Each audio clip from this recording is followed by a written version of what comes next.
Tu en as marre d'avoir plusieurs carnets où tu notes tout, ta planification, tes exercices de développement personnel, et tu veux tout rassembler sur un seul carnet? J'ai la solution pour toi qui est le bullet journal. Aujourd'hui, nous allons parler du bullet journal et comment je l'ai utilisé pour mes exercices de développement personnel. Bonjour, bienvenue au podcast de Balancing Life qui va t'aider à trouver ton chemin vers une vie plus saine et équilibrée grâce à l'approche holistique et au développement personnel. Je te propose chaque semaine 10 outils pour améliorer ton quotidien et rester en équilibre. Ensemble, nous parviendrons à réussir et à construire un monde plus sain et en parfaite harmonie. Bonjour, j'espère que tu vas bien. Il y a quelques semaines, j'ai partagé avec vous un épisode où je parlais de planification et que j'utilisais dans ma planification un outil qui est le bullet journal. Il y a 3 ans de cela, j'ai découvert le bullet journal à travers des chaînes YouTube qui parlaient de quels sont les avantages du bullet journal et ce qu'ils utilisaient, comment ils dessinaient. Et il y a là cette partie créative qui m'a vraiment attirée dans le bullet journal, car depuis mon enfance, je suis une personne qui aime beaucoup dessiner. Et depuis quelques années, j'ai perdu cette passion. Je me donnais des prétextes de ne pas avoir du temps pour dessiner. Donc je me suis dit, pourquoi ne pas reprendre cette passion et développer aussi mon énergie yin en reprenant cette activité qui est le dessin. Donc j'ai commencé et mon bullet journal de la première année est 100% planification, dans laquelle j'ai commencé à planifier mes journées, mes semaines, mon mois, et où j'ai commencé à mieux m'organiser et à organiser mon travail. Pour moi, c'est un simple planning où je notais tout ce que je devais faire, y compris mes repas de la semaine. Et puis l'année dernière, travaillant sur mon nouveau bullet journal de l'année dernière, j'ai plus développé mon côté créatif et je me suis dit pourquoi ne pas commencer à faire des exercices de développement personnel dans mon bullet journal. C'est le sujet d'aujourd'hui et je vais en parler plus en détail durant tout cet épisode. On a parlé du côté créatif du bullet journal. On a aussi parlé du côté organisation, donc planification du travail, planification des rendez-vous. J'avais introduit aussi mon programme de sport parce que chaque mois, j'ai un programme qui diffère d'un mois à l'autre. Et aussi l'année dernière, j'avais introduit aussi ma gestion de mon budget. Pourquoi? Parce que durant l'année 2018, je me suis rendu compte que j'avais beaucoup fait d'achats et je me retrouve avec un rendu à la fin de l'année qui n'était pas vraiment mon objectif. Je me suis dit en 2019, j'allais commencer à, à noter toutes mes dépenses durant le mois. Donc chaque mois, je mettais ce que je dépensais comme argent. Donc, je notais par catégorie. Donc, c'était consommation quotidienne, événements, cadeaux. Et en fin du mois, donc je notais toutes les catégories et je faisais le total. Donc, ce qui me permettait de voir chaque mois combien je consommais. Et ce qui m'aidait aussi à réduire mes consommations. Par exemple, si je voyais qu'au mois de février, j'ai beaucoup consommé parce qu'il y a eu beaucoup d'anniversaires, donc au mois de mars, j'essayais de limiter mes dépenses pour équilibrer, on va dire, la balance. Ces 3 ou 4 points que j'ai notés ne sont pas reliés au développement personnel. Il y a maintenant une année, j'ai commencé à mettre en place 10 outils de développement personnel qui me permettaient d'améliorer et de me motiver aussi et aussi de voir mon évolution dans tout ce qui est en développement personnel ou dans ma vie au quotidien. Qu'est-ce que je notais? Première chose que j'ai faite l'année dernière, c'était de noter et de travailler sur mes valeurs. L'exercice que j'ai proposé dans l'un des épisodes de mon podcast, cet exercice-là, moi, je l'ai fait dans mon bullet journal. Puis, j'ai identifié mes objectifs aussi en prenant en considération l'exercice que j'ai aussi proposé dans l'un des épisodes et que tu pourras retrouver. Et puis, j'ai mis en place mon plan d'action annuel. Les objectifs que j'ai notés étaient des objectifs à moyen et à long terme. Je vais dire un exemple. Une de mes valeurs est santé. Un de mes objectifs, c'est retravailler et former mon corps et maintenir une vie saine en pratiquant une activité physique quotidiennement. Ça, c'était un objectif à long terme. Les objectifs qui à moyen terme et à long terme, je les ai renotés cette année dans mon bullet journal de 2021. Puis, j'ai mis en place le plan d'action annuel de 2021 pour atteindre mes objectifs à long terme. Si je reprends l'exemple de l'activité physique, une des actions que j'ai mis en place, c'est de noter dans mon bullet journal mon programme de sport mensuellement. Parmi aussi les objectifs, qui dit objectifs annuels, on va dire à moyen et à long terme, on parle aussi d'objectifs mensuels. Je crois que vous l'avez vu sur Instagram pour ceux qui sont abonnés à mon compte Instagram. Donc chaque mois, vous voyez que je note mes objectifs mensuels et qui sont en relation avec mes objectifs à court ou à moyen terme.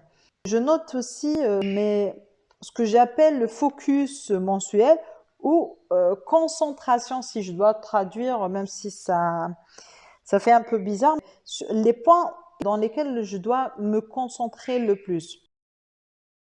Alors, la différence entre objectif et focus. Alors, l'objectif, c'est un but à atteindre. Comme par exemple, si par exemple, j'ai une formation que j'ai achetée et que je prenne beaucoup de temps à la faire, mon objectif sera étudier 3 heures par semaine pendant 3 mois pour finaliser ma formation, par exemple en Ayurveda. Qui est le focus, c'est zoomer ou se concentrer sur un domaine que tu veux améliorer ou apprendre et pour lequel il peut être aussi ton objectif pendant le même mois ou par exemple le mois d'après. Si tu vois que en te concentrant ou en faisant un focus sur ce point-là, ça n'a pas marché et que tu es une personne qui doit être vraiment orientée et mettre en place des objectifs bien définis pour que tu puisses travailler. Donc, c'est de mettre en place un objectif. Par exemple, se concentrer sur ma santé physique en mangeant sainement, en faisant une activité sportive.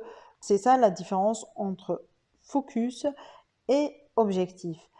Puis, ce que je note et qui est très important pour ta motivation et aussi, on va dire, pour l'amélioration, parce qu'il n'y a pas que la motivation, c'est les résultats mensuels. Donc, je ne sais pas si j'ai montré ou non cette année comment j'ai mis en place la page qui allait mettre en évidence mes résultats mensuels. J'ai fait tout simplement un dessin de fleurs et chaque groupe de fleurs correspondait à un mois. Et chaque, on va dire, soit une feuille ou la fleur correspondait à une semaine ou un objectif. Ça dépend de comment tu travailles, soit en mois ou en semaine. Ou plutôt objectif, si tu as 4 objectifs, tu as 4 fleurs ou feuilles et fleurs. Et pour chaque objectif, je colorie la feuille ou la fleur en fonction si mon objectif a été atteint ou non. Pourquoi je fais ça? Et tu peux utiliser d'autres méthodes, il y en a tellement. Déjà, comme j'ai dit, c'est pour mon amélioration. Que si je vois que pendant le mois, j'ai pas atteint 2 objectifs, c'est de trouver, je n'ai pas atteint mes objectifs et de trouver des solutions pour mon amélioration. Aussi, c'est une motivation. Donc, si je vois que j'ai fait 3 objectifs. Au premier mois, j'ai eu que un objectif ou 0 objectif qui a été atteint. Au deuxième mois, c'est un objectif, donc ça me motive. Je me dis, ah oui, au final, les efforts que j'ai mis en place, ça m'a vraiment beaucoup aidé et je vais continuer. Donc, troisième mois, ce sera plus et plus et plus. Et aussi, c'est un moyen pour s'auto-féliciter et pourquoi pas en profiter pour célébrer ta réussite. Il y a aussi ce que je note dans mon bullet journal, c'est mes gratitudes et mes pensées positives. Chaque matin, au réveil, et noter ta gratitude et tes pensées positives. Pourquoi les noter? C'est un exercice que j'ai déjà proposé dans l'un de mes anciens épisodes. Pourquoi? Imaginons si tu ne vas pas bien durant une semaine, donc tu peux revenir vers tes anciennes écritures et tu vas relire ta gratitude et tes pensées positives pour te dire ah oui mais à un moment j'étais bien, donc ça va te pousser à sortir de cette on va dire de cette pensée négative si tu l'es ou dans cette phase on va dire sombre. Il y a aussi un autre moyen que j'utilise et qui peut aussi une source de motivation et on va dire je note aussi les meilleurs moments que j'ai passés durant le mois, durant la semaine. Par exemple, si un membre de ta famille décide de faire une surprise pour fêter ton anniversaire et que tu as eu, qui t'ont invité, on va dire, une personne très chère à toi que tu n'as pas vue il y a longtemps et tout, donc tu pourras le noter. Et tu peux même rajouter des photos, le bullet journal. La différence des autres carnets tout simples et tout, les planeurs, c'est que là, tu peux même introduire un ticket de cinéma, une photo, une carte postale, un message, si tu peux le prendre en photo et l'imprimer en format papier et le mettre.